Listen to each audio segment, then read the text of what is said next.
Seja bem-vindo ao nosso canal Maná de hoje. Eu sou o pastor Luiz Antônio e você está assistindo a nossa série Meditações. Hoje, nessa série, nós vamos meditar um pouquinho sobre a morte. Um evento tão temido por tantos, né? Acredito que por todas as pessoas, por todos os seres humanos. O conceito de morte, enquanto uma entidade, enquanto um ser que aparece para as pessoas ao final da sua vida, no momento da sua morte, é presente em muitas culturas. A partir do pensamento greco-romano, a morte é representada como uma figura esquelética que traz na sua mão, uma foice aguda com a qual ela ceifa a vida das pessoas no seu último momento. Ela se veste com um manto longo e preto e traz um capuz sobre a sua cabeça. Essa é a figura mais comum da morte que nós temos visto, a gente vê nos filmes, vê nos desenhos.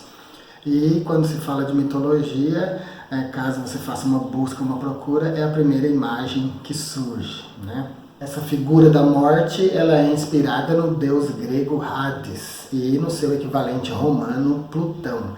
Esses são os deuses da morte na mitologia grega e na mitologia romana. Hades é o deus da morte grego, enquanto Plutão é o deus da morte na mitologia romana. No Oriente, a morte é conhecida como Yama. Yama é o rei da morte. Yama é o deus da morte ou o anjo da morte. A Bíblia também fala de um personagem chamado de Abaddon e também de Apolion.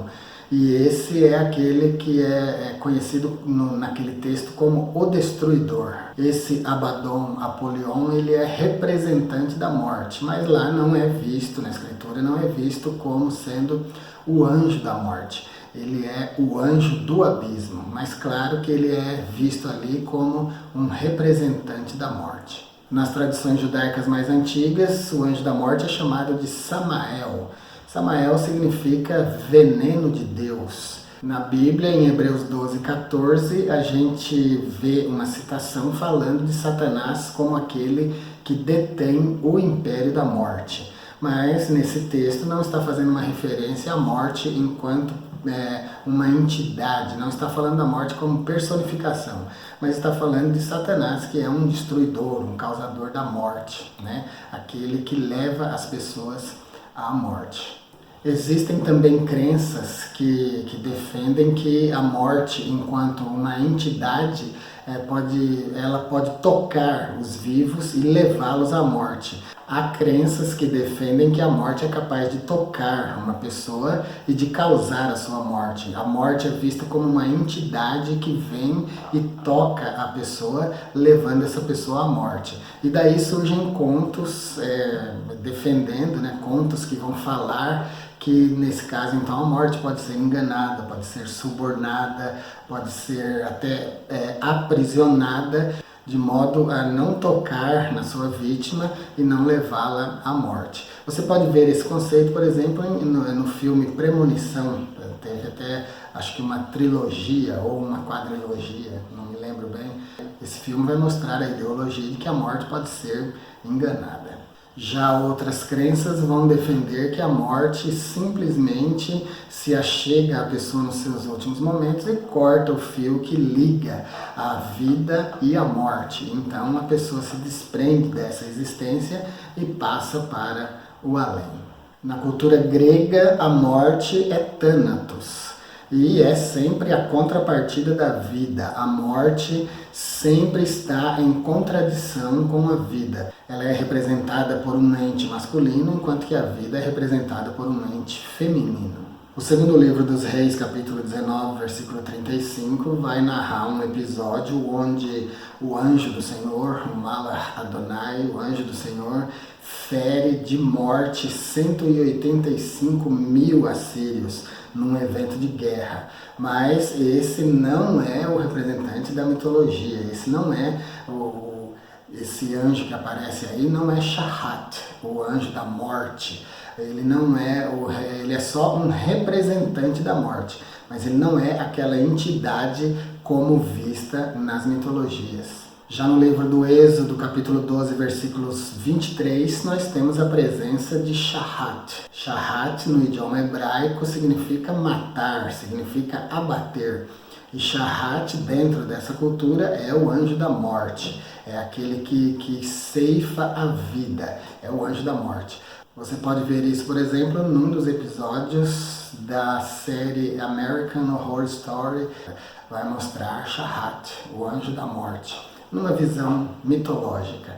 E aqui nessa passagem nós temos o anjo da morte passando pelo arraial dos egípcios e também dos israelitas, e ele fere de morte os primogênitos do Egito, porém não toca em nenhum dos primogênitos hebreus, aqueles que colocaram colocaram no umbral da porta a marca do sangue. Provérbios 16:14 vai fazer uma alusão a um mensageiro da morte, a um Malach Hamavet, um anjo da morte. E de acordo com a tradição judaica, de acordo com o Midrash, o anjo da morte foi criado por Deus no primeiro dia e a morada dele é o céu. Segundo o Midrash, ele tem 12 asas e todo o seu corpo é cheio de olhos.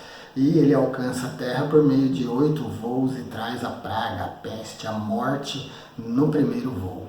E de acordo com essa tradição, quando uma pessoa está próxima da morte, esse anjo da morte se aproxima da pessoa com uma espada desembainhada, e dessa espada que o anjo segura na sua mão, caem gotas de fel na boca da pessoa que está próxima da morte. E, inclusive é daí que surge a expressão o gosto da morte, né? O fel da morte, é dessa mitologia. E segundo a crença, são essas gotas de fel que caem na boca do moribundo que levam ele à morte. Como nós vimos então, existem várias formas de crer na morte, existem várias visões para a morte. Mas nós cristãos entendemos que a morte não é uma entidade, a morte não vem a nós como uma entidade vestindo preto, com um capuz preto, uma foice na mão para nos tragar, para nos levar para o além. Nós acreditamos, eu pessoalmente acredito na morte como um passamento, eu acredito na morte como um estado, como um momento em que a alma deixa o corpo e passa dessa vida física para a eternidade. Então a morte não é um ser, a morte é um estado pelo qual nós passamos. Todas as pessoas vão passar por esse estado. É o desligamento da alma do corpo. Sai-lhes o espírito e ele se torna no seu pó. É isso que está escrito na Escritura, né? Então a morte é o simples desligamento do nosso homem espiritual do nosso homem físico.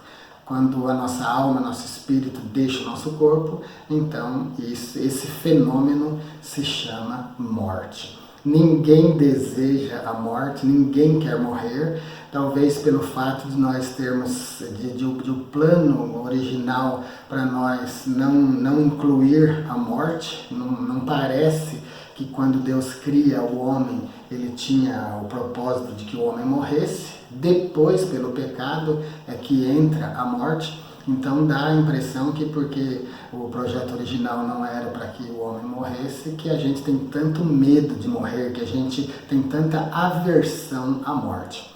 Um pouco dessa aversão também se deve ao fato de a gente não saber o que vem depois, né? Pela Bíblia a gente tem algumas informações do que vem depois, mas é sempre muito difícil aceitar, porque quando a gente não sabe exatamente o que nos espera, o medo nos cerca, né? E outro medo também é de uma morte brusca, de uma morte brutal, de morrer assassinado. Quantas pessoas têm horror de morrer queimado, afogado, caindo de alturas e etc. Mas olhando pelo prisma do cristianismo, olhando com as vistas da salvação, a morte é um veículo que vai nos levar para perto do nosso Salvador, vai nos levar ao nosso destino eterno, à nossa morada eterna. Portanto, é muito importante desenvolver uma vida de comunhão com Deus, a fim de que esse medo da morte seja apagado e vencido pela confiança da salvação em Jesus Cristo. Então é isso por hoje. Se você está gostando da nossa série Meditações, se inscreva no nosso canal, compartilhe os nossos vídeos, clique no sininho e marque todas as notificações, porque assim você não vai perder nenhum vídeo que nós publicarmos aqui. Fique com Deus e até o próximo vídeo.